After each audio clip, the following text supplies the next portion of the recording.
Hello all.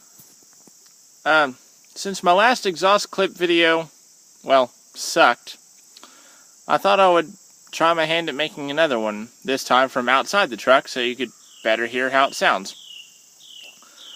It's a stock 95 Ranger, 4.0 5-speed,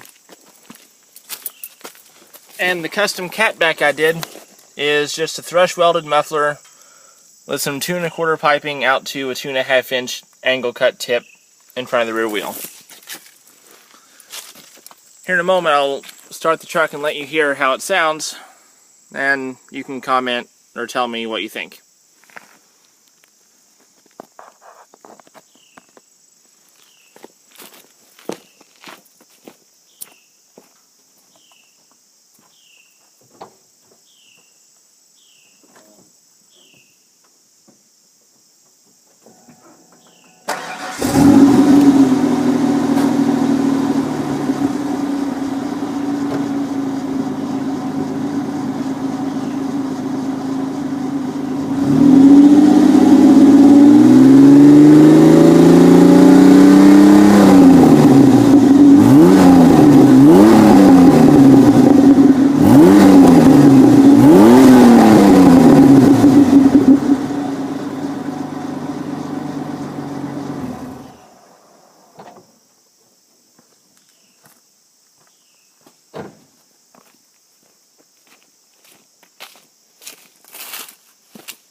So that had to have been better than the last one.